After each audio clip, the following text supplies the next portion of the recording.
We are here today at the Maine State Law Enforcement Officers Memorial on State Street, just south of the Capitol building.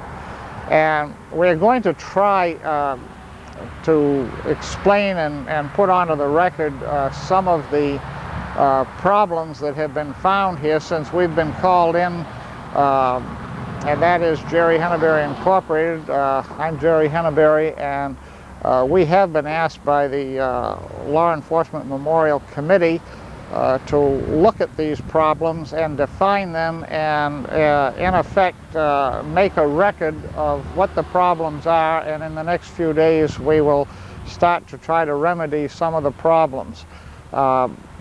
We will now go around the memorial, and I will try to point out what we see and know about it this time. I'm sure as we start to work on this, some of the problems might become more defined, and we'll try to keep up with this as we go along.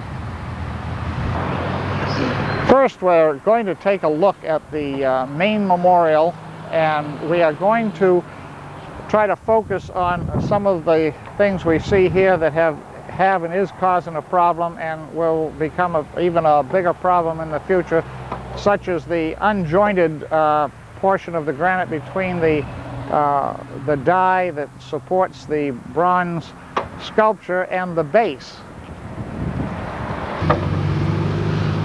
We are looking here at the joint between what we'll call the die and the base. You can see from last night's rain, the water is running out from under here. It is collecting debris from the fallen leaves and the seeds on the trees. We have right down in this corner and along in this area almost granite to granite. Apparently, and I'm not sure the camera can pick this up, but right under here is a very, what appears to be a very thin piece of wood that is flattened out on this end and leaving no spacing here. The dangers of what you're looking at to the memorial is the freeze-thaw cycle, a jacking, and it would have a tendency over a few years to break the corners off and to spall the edge of the granite. You'd find chips of granite here, and it would take only a few short winters of freeze-thaw cycles where the memorial has no joint and apparently has had none since the day it was set. If we go along here, I think you can see also that we're getting some rust stains. I'm not sure as it's evident with all this water. If it was a little drier, we could see it better. I think a little further up we have even more along here, and all the way to the other end actually we have the water problem. Right in here we have a very concentrated part of rust. The research that we've been doing and talking to people who were present while this was being set, it appears that ice bags were used, plastic bags of ice that had little steel ties to lower the granite down to the base, and apparently the ties and the bags were left under there. When we lift this in the next day or two, when we raise this base up, we're going to find out if this is so, and we're going to remove anything and attempt to take the rust out of the granite, as this rust would just get worse and worse over the years, and it would show as a big stain and would not give the memorial the beauty that it should have. At that time, once we have this cleaned out and dried out, we will put a proper spacing device in there and also put a proper joint so that this problem will no longer exist. We will next show, and this is strictly to have it into the on film, is the bronze sculpture setting on top of the die. And I think the main focus here is to establish a measurement of distance between the bronze and the statue. We're not sure as to exactly how this has been anchored. Right here in this corner, we're showing approximately 1/8 of an inch above. However, as we move down towards the middle of the bronze sculpture, we have, and we will put the tape in here, I don't know if you can get it exactly, but we are showing exactly 7/16 of an inch of space in the middle. And then we will, from here, let's go to the far end on the south side and see what we have there. Here on the south end, we are resting with the bronze directly on the granite. We understand that under here some holes were drilled into the granite and some threaded rod was screwed into the bottom of the casting into some bosses that were provided and dropped down on here. At this time, we are curious as to whether or not the holes were filled with some form of cement, and how many holes is actually under here, whether or not all the holes have been filled, or are they in there gathering moisture that can run underneath here and then fill up with water eventually and freeze. This is our concern. We have at this time no answers to this problem. We'll try to research this further and find out.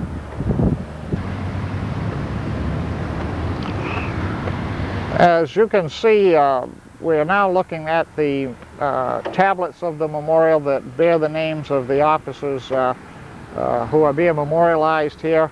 And I think this is the area where a major part of our problem lies, in that they, because of the way partly the tablets are set and designed, I think we're going to have to take a closer look here.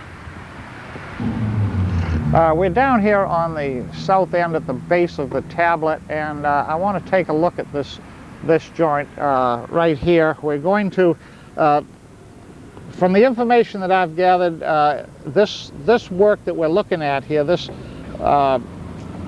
cement, has been put in here only this summer. This, what you're looking at, did not go through last winter's freeze thaw cycles. This was added in the spring because of the problems they had of this raising and moving. There was a lot of movement here. I want you to notice right here that we have approximately 1 inch above the main foundation filled with mortar, with ample opportunity for the water, because of the way this slab bevels towards the memorial, for water to get in. Also, I think here it's important to notice that we have two kinds of mortar. This appears to be a product called pour rock. I'm not positive of that. However, I am sure that this is a non-shrink type grout, which chances are has metal filings in it, because we can see the signs of rust creeping into the granite along here, which we'll look at further up.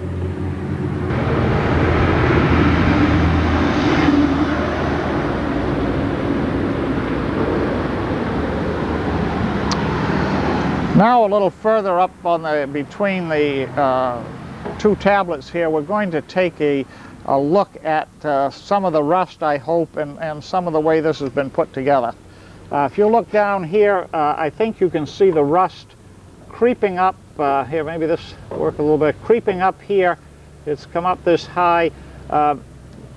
What's happening here is the granite is wicking moisture up from the cement, and the moisture is dragging the rust of the steel up into it. So the height of this rusting is going to be in a good part related to how far up the memorial will wick the moisture.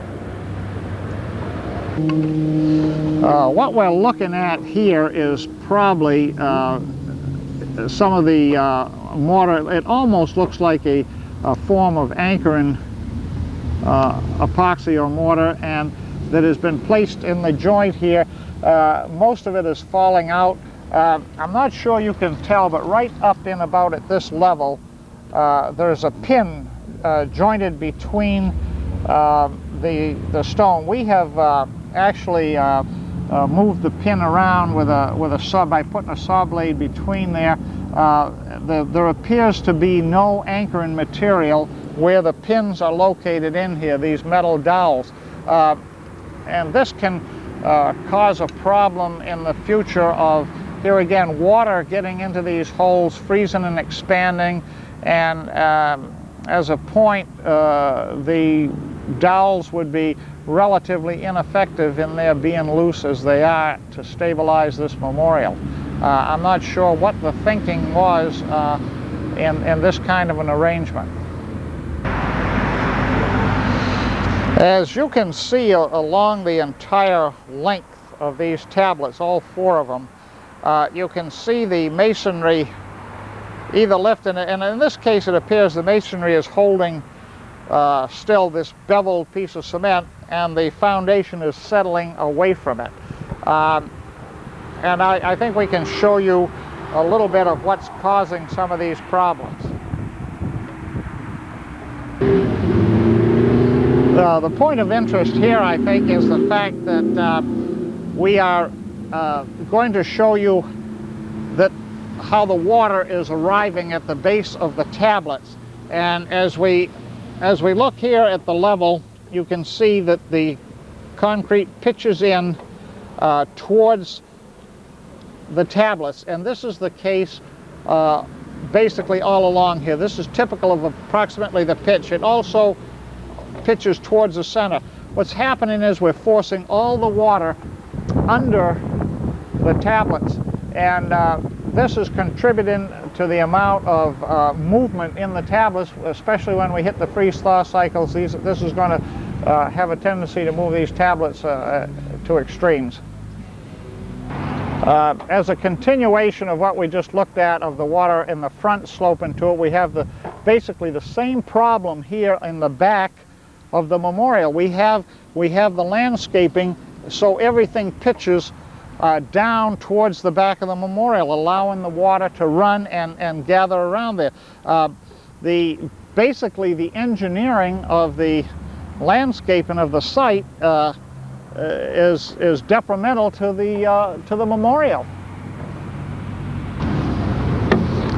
Because of the tilting of the landscape towards the tablets, as you can see right down in here, it is making it very difficult for the ground maintenance, to stay away from the memorial. It tilts, I'm sure as their machines go by here, it tilts their machines up against the memorial, and now we have all this rust that is being transferred in the paint from the machines, and as you can see, it's making a mess along this entire area. It's also causing some chip damage here at the joints, and you know, it's just not conducive to proper maintenance. The whole landscaping needs to be changed in a way to prevent this.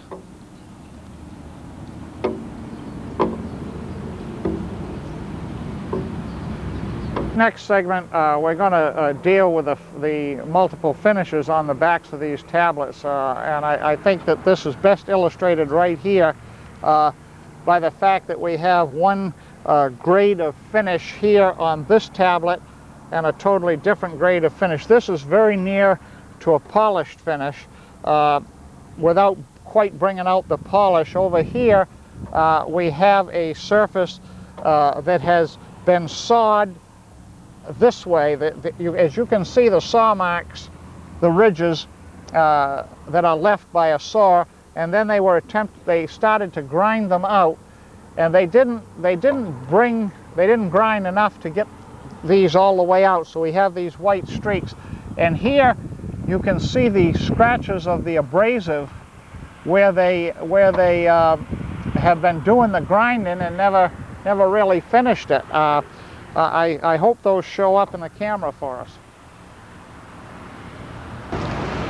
I think in this next scene we want to look at the various thicknesses of the tablets, that there is several different thicknesses here, and I think it's important that we look at them. Why don't we step over this way and get a look at what we have here.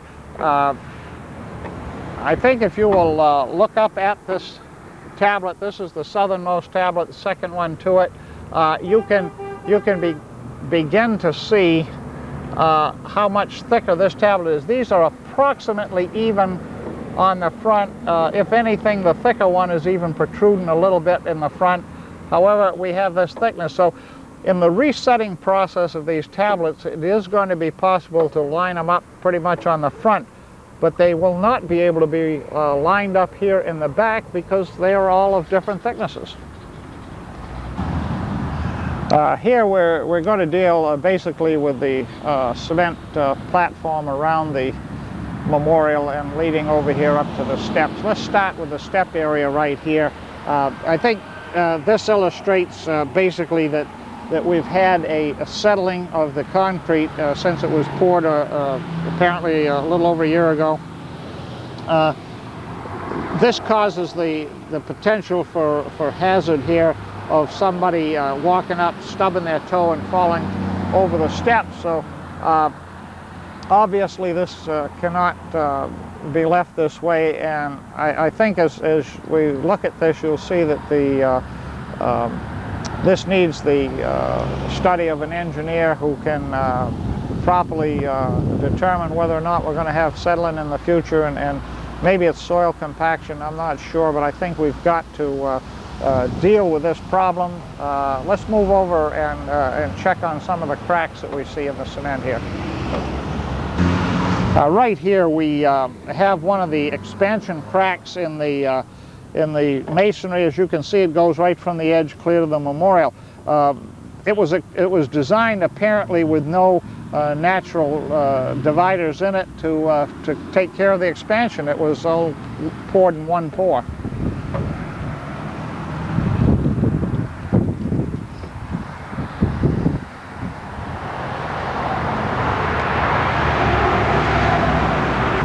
Here is another example of several of the expansion cracks that are in there. This one is obviously opened up, and they have cut it open with I would assume a saw type of some kind, and then put some material in there which is since settled out of there, which would indicate that there is still movement here.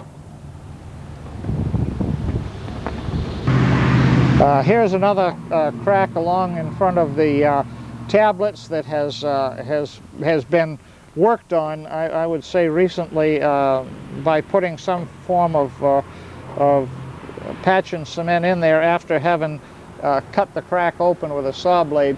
This is typical of several around the memorial here.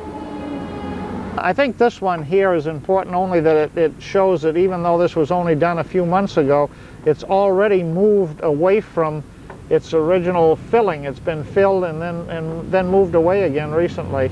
And this one leads right up to the memorial itself, and apparently is cracked beyond where they touched it up before. So, you know, this is just not an acceptable situation in a memorial that's so new and been here such a few months. While we're here, let's take a quick look at the emblems and the workmanship on the tablets. I think it really needs a moment of our time to be spent here, Randy. This Maine, or what says State Maine Warden. I'm not sure if that's the proper emblem or not. However, I think it's important. Look at the D, the R, the D, and the A here. The centers have been knocked out of them in the blasting. They're just a glob in here. You look down below here, one emblem, we have the Portland Police. The D runs into the line. Here again, the centers of the letters are all knocked out. The workmanship for the size of the emblems and the detail of the emblems, the workmanship is coarse. It really needed a finer touch, and obviously it doesn't give the appearance that there's been an awful lot of time spent in the carving here of these emblems,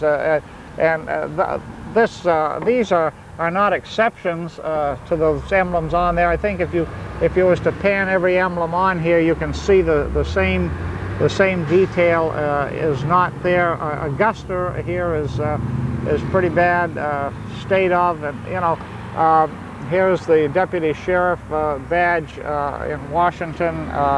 It really, the workmanship is, I guess a kind way to put it would be less than best.